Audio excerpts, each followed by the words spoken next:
The Fagus Factory, a shoe-last factory in Alfeld on the Leine, Lower Saxony, Germany, is an important example of early modern architecture, commissioned by owner Carl Benscheidt, who wanted a radical structure to express the company's break from the past. The factory was designed by Walter Gropius and Adolf Meyer. It was constructed between 1911 and 1913, with additions and interiors completed in 1925. Influences. The building that had the greater influence on the design of Fagus was AEG's turbine factory, designed by Peter Behrens. Gropius and Meyer had both worked on the project, and with Fagus they presented their interpretation and criticism of the teacher's work. The Fagus main building can be seen as an inversion of the turbine factory. Both have corners free of supports, and glass surfaces between piers that cover the whole height of the building. However, in the turbine factory the corners are covered by heavy elements that slant inside. The glass surfaces also slant inside and are recessed in relation to the piers. The load-bearing elements are attenuated, and the building has an image of stability and monumentality. In Fagus exactly the opposite happens. The corners are left open and the piers are recessed, leaving the glass surface to the front.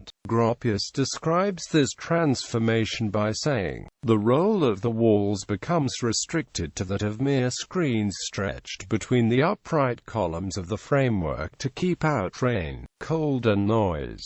At the time of the design of Fagus, Gropius was collecting photographs of industrial buildings in the USA to be used for a Deutsche Werkbund publication. The design of these American factories was also a source of inspiration for Fagus.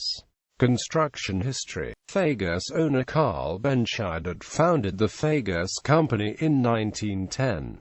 He had then started by working for Arnold Rittley, who practiced naturopathic medicine, and it was there that he learned about orthopedic shoe lasts. In 1887 Benscheidt was hired by the shoe-last manufacturer Carl Behrens as works manager in his factory in Alfeld. After the death of Behrens in 1896, Benscheidt became general manager of the company, which was on its way to being one of the biggest in the sector in Germany. In October 1910, he resigned from his position because of differences with Behrens' son. Commission. After his resignation, Benscheidt immediately started his own company. He established a partnership with an American company, acquiring both capital and expertise. He bought the land directly opposite Behrens' factory and hired the architect Eduard Werner, whom he knew from an earlier renovation of the Behrens factory. Although Werner was a specialist in factory design, Benscheidt was not pleased with the outside appearance of his design. His factory was separated from Behrens' by a train line, and Benscheidt thought of the building's elevation on that side as a permanent advertisement for his factory. In January 1911 he contacted Walter Gropius and offered him the job of redesigning the facades of Werner's plan. Gropius accepted the offer, and a long collaboration began that continued until 1925, when the last buildings on the site were completed. Construction. During construction, Gropius and his partner Meyer were under great pressure to keep up to the rhythm of work. Construction started in May 1911 based on Werner's plans, and Benscheidt wanted the factory to be running by winter of the same year. This was achieved in great part, and in 1912 Gropius and Meyer were designing the interiors of the main building and secondary smaller buildings on the site. In order to pay the additional costs of Gropius's design, Benscheidt and his American partners had decided on smaller building than the one that was actually planned. By winter winter 1912 it was clear that the factory could not keep up with the number of orders and a major expansion was decided. This time the contract went directly to Gropius and Meyer, and, from now on, they were to be the only architects of the Fagus buildings. The expansion practically doubled the surface of the buildings by adding to the street side. This gave the opportunity to create a proper street elevation. Initially the main elevation was considered the north elevation that faced the railway and Behrens's factory. Work on the expansion started in 1913 and it was barely finished when World War I broke out. During the war it was possible to do only minor work such as the powerhouse and the chimney stack that became a prominent characteristic of the building complex. After the war the work continued with addition of minor buildings such as the porter's lodge and the enclosure wall. During that time the architects, in collaboration with teachers and students from the Bauhaus, designed the interiors and furniture of the main building. They also recommended to Benscheidt various designers for the publicity campaign of Fagus. From 1923 to 1925, the architects were also working on a new expansion, but this never took place. It was not until 1927 that Benscheidt wrote to Gropius to explain that all activities should stop until further notice due to financial difficulties. Building the building that is commonly referred as the Fagus building is the main building. It was constructed in 1911 according to Werner's plan but with the glass facades designed by Gropius and Meyer and then expanded in 1913. The Fagus building is a 40 cm high, dark brick base that projects from the facade by 4 cm. The entrance with the clock is part of the 1913 expansion. The interiors of the building, which contained mainly offices, were finished in the mid-20s. The other two big buildings on the site of the production hall and the warehouse, both were constructed in 1911 and expanded in 1913.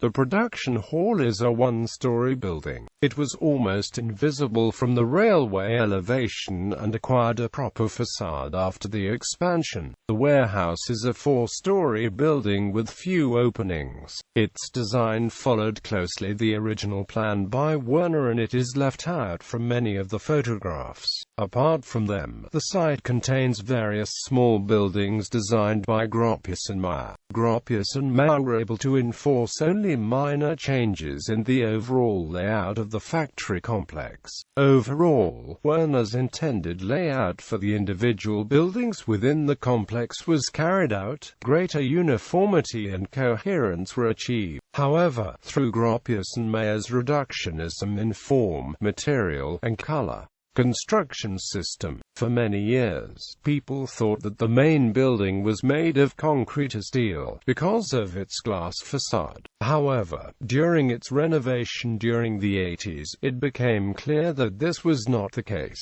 Jürgen Gotz, the engineer responsible for the renovation since 1982, describes the construction system like this. The main building was erected on top of a structurally stable basement with flat caps. Non-reinforced concrete, mixed with pebble dashing was used for the basement walls, an unfortunate blend unable to support great individual loads. For the basement upward, the building rose in plain brickwork with reinforced wood floors. The ceilings were underpinned with a formwork shell and finished in rough cast plaster on the services installation side. The floors were composed of planks on loose sleepers, that is, sleepers that were not fixed between the floor joists. Hence, the ceilings in the main building were not continuous shears and thus were unable to fulfill the necessary bracing function. The same kind of misunderstanding exists about the glass facade of the building that many writers describe as a curtained wall similar to the one Gropius used for the Bauhaus building in Dessau.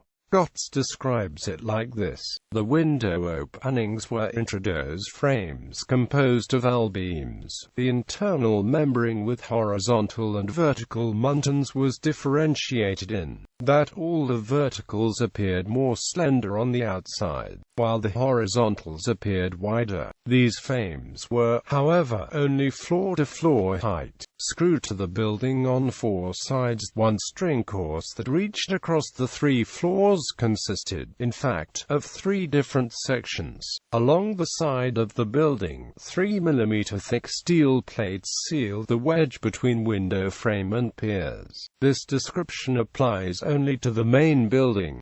Note that the other buildings were much simpler, and some of them were actually concrete and/or steel constructions. Designed for the first time, a complete facade is conceived in glass. The supporting piers are reduced to narrow mullions of brick. The corners are left without any support, yielding an unprecedented sense of openness and continuity between inside and out. The expression of the flat roof has also changed. Only in the building by Adolf, which was done 1 year before the Fagus Factory, have we seen the same feeling for the pure cube. Another exceedingly important quality of Gropius's building is that, thanks to the large expanses of clear glass, the usual hard separation of exterior and interior is annihilated. Although constructed with different systems, all of the buildings on the site give a common image and appear as a unified whole. The architects achieved this by the use of some common elements in all the buildings. The first one is the use of floor-to-ceiling glass windows on steel frames that go around the corners of the buildings without a visible structural support. The other unifying element is the use of brick. All buildings have a base of about 40 centimeters of black brick, and the rest is built of yellow bricks. The combined effect is a feeling of lightness, or as Gropius called it, etherealization. In order to enhance this feeling of lightness, Gropius and Meyer used a series of optical refinements like greater horizontal than vertical elements on the windows, longer windows on the corners, and taller windows on the last floor. The design of the building was oriented to the railroad side. Benscheidt considered that the point of view of the passengers on the trains was the one that determined the image of the building, and placed great weight on the facade on that side. It was already noted by Peter Behrens that architects should take account of the way the speed of modern transportation affects the way architecture is perceived. Gropius had also commented the subject in his writings. According to the historian of architecture Anne-Marie, these thoughts were important in the design of Fagus. The animated fluctuation in height, the change between horizontal structure and vertical rhythms, heavy closed volumes and light dissolved fabrics, are indicators of an approach that deliberately utilized contrasts while arriving at a harmony of opposites in a manner best expressed as a pictorial or visual structure created from the perspective of the railroad tracks. Gallery